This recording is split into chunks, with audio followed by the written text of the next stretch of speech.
Welcome to Heavenbreaker System. Chapter 3, The Patch Hunters. Part 2. The air snapped tight around him, a ring of light, a noose without a rope. He felt a pull, like gravity finding a new direction. The hunter's attention whipped toward him instantly. Where moments before it had moved like a collapsing angel, now it moved like hunger. He forced a grin. "Come on, you ugly piece of tech debt," he whispered. "Fetch." He ran. He didn't run toward the village. He ran the other way, upslope, toward the ridgeline that marked the valley's edge. The ground was still shivering under partial rollback. Small stones jittered under his boots like living things. Branches tore at his arms. Leaves slapped his face. The air here was thinner, cooler. The terrain steepened quickly, slanting toward the broken cliffs beyond. Wind whipped at him. He didn't slow. He didn't have to. His body felt weightless in a way that would have terrified him if he weren't already running for his life. There was no drag in his breath, no fire in his calves. He was moving fast enough that trees blurred, and still he could think. The avatar body. Optimized physics. Whoever had mapped his consciousness to this form had decided he should be efficient. "Thanks, past me," he thought wildly. Behind him, the hunter followed, devouring distance. Where it touched the world, little ruptures tore open. Not like the clean, narrow crack he'd seen in the sky before, but messy, vicious tears that bled light. Every tear hissed with that voice again. Zeng Wei orphan process returned to source persistent, he muttered. Annoying, but persistent. Another panel of text flickered into his vision, struggling to render mid-sprint. Root access, 184 seconds remaining reality integrity, minus 6.3%, local, warning. Runaway destruction threshold approaching. I know, he snapped. Tell me how to leash him. Suggestion, relocation to non-persistent zone. He nearly tripped. Non-persistent what? Then he realized. The map.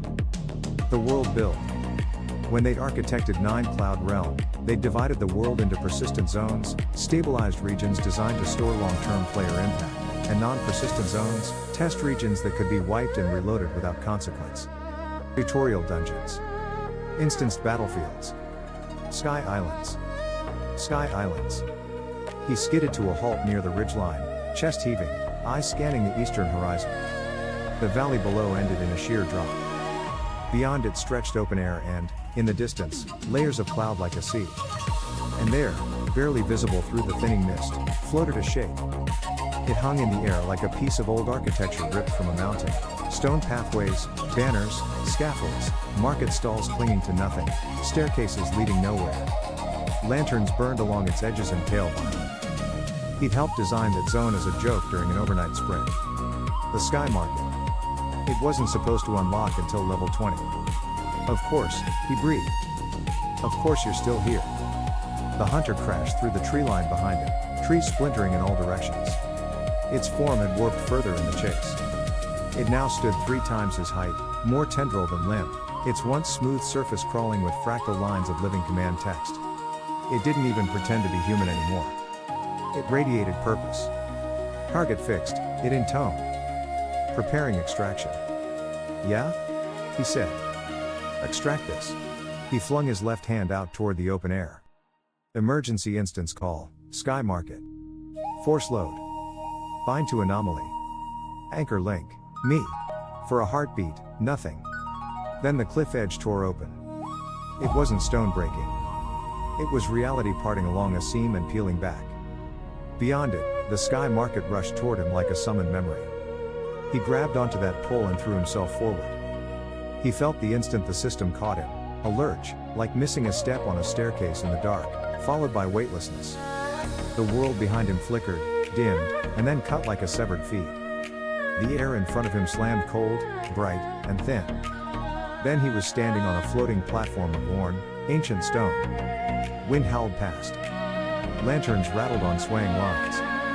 Below him was nothing but cloud and endless depth. The whole place creaked, as if some giant had suspended a city block from invisible chains and then walked away. The hunter tried to follow. Hit the portal seam at full force and recoiled like an insect slamming a glass pane. Sparks showered in all directions. Its body spasmed, howling with static. Instance not permitted, the system voice boomed. Access restricted to authorized users. Zeng grinned. Guess I'm VIP. The hunt arrived, claws scoring lines in midair where no ground existed. It slashed at the edge of the instance barrier again and again, but each strike only sent new ripples of white fire back into itself. After a final shriek of defiance, it began to destabilize. Lines of code unraveled from its body like loose thread. Segments of armor peeled away, dissolving into motes. Its voice broke apart, jumping registers, losing coherence. Retour N2S//O or C. Then it imploded, collapsing into a storm of pale data that was swept instantly outward by the wind and scattered into the void. Silence crashed down with dizzy finality. Zeng stood there, panting, watching the last traces of the hunter melt into the thin air. His hands were still shaking. Root access, 41 seconds remaining, blinked the console. He swallowed. And root override, he whispered. Confirm? YN had closed his eyes. If he stayed in root, he could rewrite this place. Anchor it. Fortify it. Make himself untraceable for as long as he could stand the strain. But every second bled stability. Every second invited rollback. And rollback didn't just mean erasing data, it meant erasing lives. He opened his eyes again and let out a slow breath. Why? Root access terminated.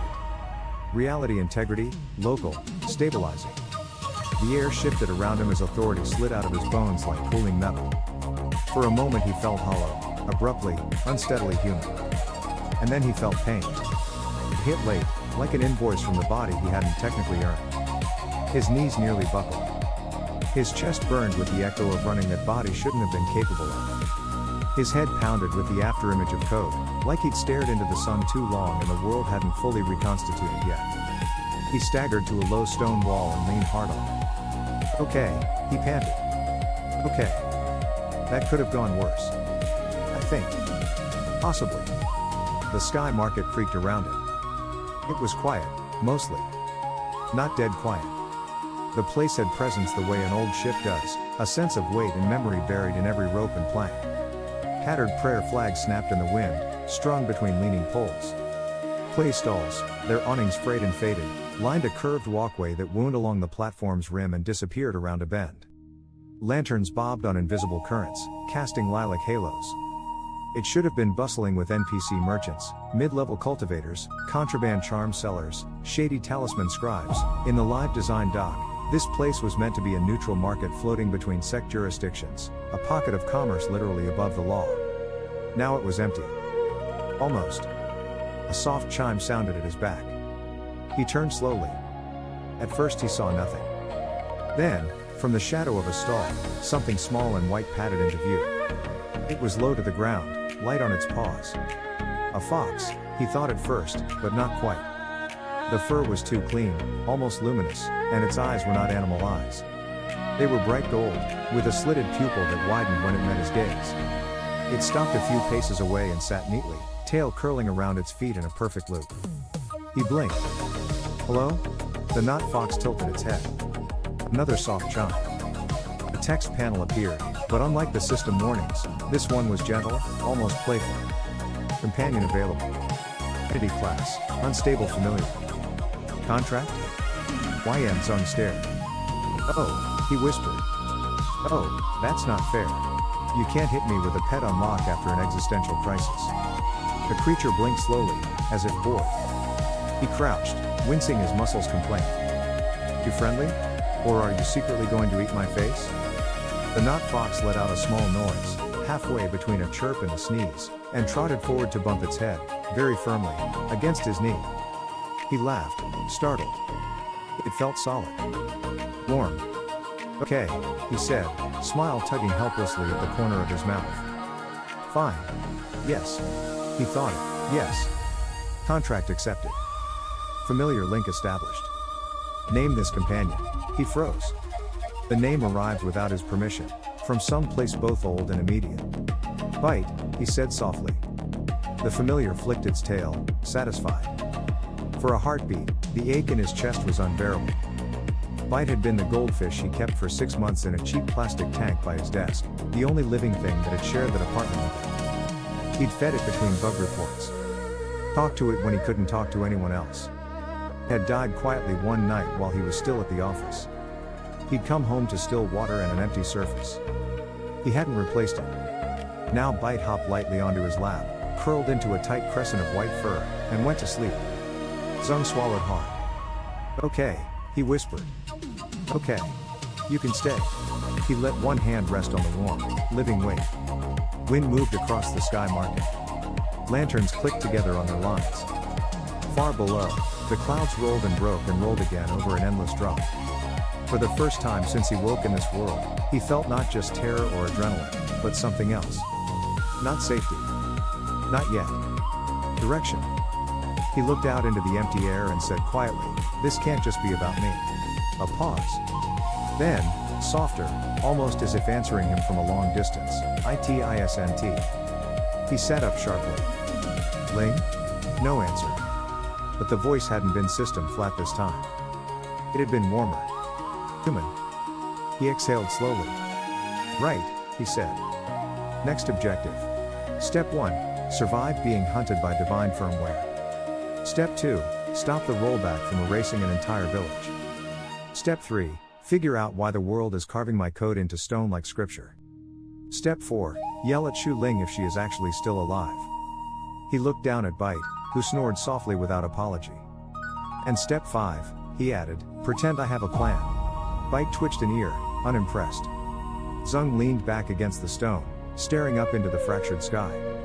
The hairline seals overhead were still there if you knew how to look, slim, pale, waiting.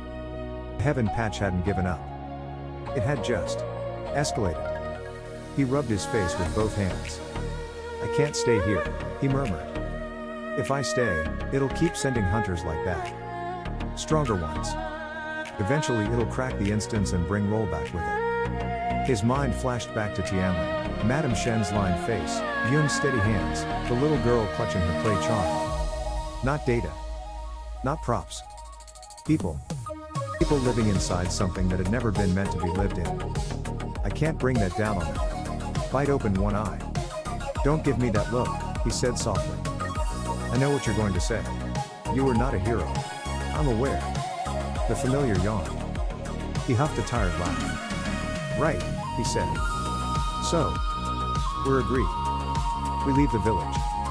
We pull aggro. We find the core. We talk to whoever's pretending to be God and ask for their manager." Bite sneezed on him. "I deserve that," he said. He pushed himself upright, wincing as his body reminded him it was done being invincible for the moment. Bite hopped down, trotting alongside his boot with lazy confidence. Zeng looked once more over the sky market, the abandoned stalls, the drifting lanterns, the way the whole platform creaked in invisible wind, and felt, sharply, that this place wouldn't stay empty forever. It was waiting. Holding its breath for players who would never arrive. "I'll come back," he said quietly to the air, not sure who he was promising. "If I can." Then he thought of Yun. A flicker of warmth moved through him, unexpected. Not infatuation, not yet. Just recognition. The way she had stood her ground beside something that by all logic should have killed her. The way she'd laughed, even with ash in her hair. The way she'd looked at him not like a god or a monster, but like a question she intended to solve. He imagined her waking now, finding him gone. Imagined her stepping out into the early light to see whether the sky had split again. Imagined her relief if it hadn't, and the fear that would come after, the moment she realized he wasn't there to answer what came next. He felt it like a pull behind the ribs. "Yeah," he said softly. "We go back first." Bite flicked his tail, approval granted. Zeng faced the open air at the platform's edge and squared his shoulders. "Instance exit," he said quietly. "Turn anchor, Tianling Village perimeter, North Ridge. Gentle landing, please." The world pulsed. The sky market dimmed around it, like a lantern being hooded. Wind roared up from the clouds below, pulling at his clothes, his hair, Bite's fur. His stomach lurched, and for half a second there was no ground at all under his feet. Then the world snapped. He landed in damp grass with a solid thump and a grunt. The scent of morning filled his lungs, wet leaves, river air, ash from last night's cookfires. Birds had returned to the trees. The valley had gone still again, deceptively normal. Bite landed in a neat arc beside him, shook himself once, then sat. Perfectly composed. Smug. Show off, Zeng muttered. He looked down the slope toward Tianling village. From here, he could see everything in miniature.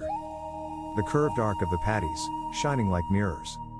The faint column of gray smoke curling up from the hearth in the communal hall. The crooked bell tower, still somehow standing despite yesterday's abuse. Small figures already moving between houses, beginning their morning tasks. Alive. Not erased. Relief hit him so hard he had to sit down. He'd done it. He'd pulled the thread away in time. He'd kept rollback from washing over them. For now.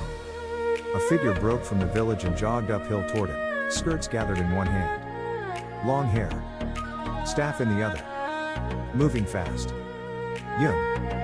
Even from that distance, he could see the moment she spotted him. She stopped in her tracks, just for a heartbeat, and he could almost feel the breath she let out. Then she started up again, faster. Bite made a small approving noise. Yeah, he muttered. I know. She's going to yell. He pushed himself to his feet. His legs trembled, but held. As Yun reached him, she didn't yell. She struck him in the chest with the flat of her palm. He staggered. Ow. That, she said, breathing hard, is for running off alone. Fair. Then she grabbed him by the robe and pulled him into a fierce, brief embrace. And that, she said into his shoulder, is for coming back. For one dangerous second, he forgot to breathe. He hadn't been held in a long time. Not in comfort. Not in worry. Slowly, carefully, he let himself return the embrace. I told you I'd handle it, he said, voice unsteady. You said, I've got this. Probably. Accurate. She pulled back and looked him over critically. You're pale, she said. And shaking. I just rewrote physics while being hunted by a divine subpoena. I'm allowed to shake. Her brow furrowed. You say words I don't understand, but I feel I should be offended on your behalf. He laughed softly. Her gaze dropped. And what, she said, is that? Bite had chosen that moment to curl around Zeng's boot like a domestic cat claiming territory. His white fur glowed faintly in the morning light. His golden eyes blinked with impossible intelligence. Oh, Zeng said, with exaggerated casualness. That's Bite. He's, a fox. Bite looked personally insulted by the downgrade. Yun crouched, fascinated. Is it tame? Ish. Does it bite? Ish. Can I pet him? You can ask him. Consent matters. She blinked, then extended her hand slowly, palm up. Bite leaned forward, sniffed delicately, and, in a deliberate act of divine favoritism, placed one paw in her open hand. Her face lit, and for a moment she looked not like the calm healer who stared down monsters, but like the girl she hadn't had a chance to be. He likes me. Everyone likes you, Zeng said before he could stop himself. Color touched her cheekbones. She cleared her throat and stood. Adam Shen wants to see you, she said briskly. The elders as well. They have questions. Also demands. Mostly questions disguised as demands. He sighed. Of course they do. She also said, Yun added, and I quote, if the fallen immortal intends to bring the wrath of heaven upon us again, he can kindly do it somewhere that is not on my rice. Zeng blinked. I really like your head woman. Everyone does, Yun said. She tells the tax scouts to get lost. He smiled. Then, reluctantly, he said, I can't stay. Her expression sobered. I know. He blinked. You do? You disappeared in the middle of the night, she said simply. The sky split. The mountains hummed. The air felt like a held breath. I'm not a fool, Zeng Wei. Whatever hunts you is bigger than this valley. If you remain, it will come back. It will come stronger. He let out a slow breath. You're not wrong. Her jaw tightened. Will it come for us anyway? He looked down at Bite. Bite's golden eyes met his with the disconcerting clarity of something that understood more than an animal should. No, he said finally. Not yet. I pulled it off you. It'll follow me now. I made sure of that. Yun studied him. Did that for Tianli. Yes, he said. And not just because you feel responsible. He opened his mouth, then closed it. She smiled, small and wry.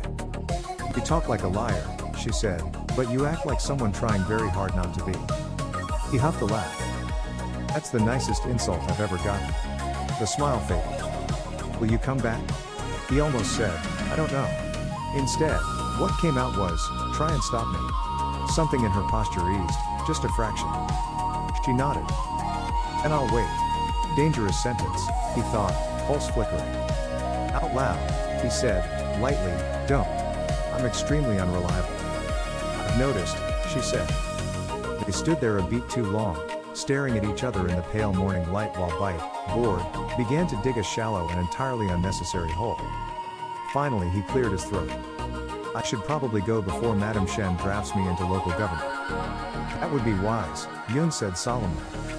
They began down the slope together, slower this time. The valley below looked almost peaceful. Smoke from the cook fires rose in soft gray columns. Early workers moved through the paddies. The bell tower creaked as it swayed. For a moment, Tianling looked like just another small place in a quiet world. He knew better now. Yun, he said quietly. Yes? If anything else shows up, lights in the trees, voices from nowhere, anything that hums, don't try to fight it. You hide first. Then you get everyone to the high houses. Her jaw set. And if hiding fails? Then, he said softly, tell it Zeng Wei is gone. Tell it I'm heading east. Tell it to follow. She swallowed. East to where? He looked toward the horizon. The air above that line of distant peaks flickered, just for an instant, like a mirage hiding steel. I'm going to find the core, he said. The core, she repeated. The part of heaven that still thinks it's in charge. She nodded slowly. Bring back answers. I'll try. And don't die, she added. He smiled sideways at her. That one's less guaranteed. She elbowed him in the ribs, carefully avoiding the bruised places. Don't die, she repeated. Bite sneezed, which he took as legally binding. Okay, he said, hands raised. Bite and I will try not to die. They walked the last of the hill together in companionable silence. At the edge of the village, they stopped. This isn't goodbye, he said. No, Yun said. It's just where the story branches. That pulled a low laugh from him. Careful. Talk like that and you'll sound like a developer. I don't know that word, she said, but I assume it was rude. Extremely. She reached up then, and very gently, with healer's hands, fixed the way his robe had torn at the shoulder. Her fingers lingered for a second longer than they needed to. Go, she said softly. He nodded. He turned away before he could change his mind. Zeng left Tianling village at first light, walking east with a white-furred familiar at his heel, a fractured sky above him, and a question in his chest that felt like a live wire. Who built this, really built it, and why am I still here? The world beyond the valley was waiting. Somewhere, far behind the mountains, behind the sealed seams in the sky and the artificial sunrise, something old and patient had turned its attention toward him. It did not think of him as a man. It thought of him as a bug. End of chapter 3.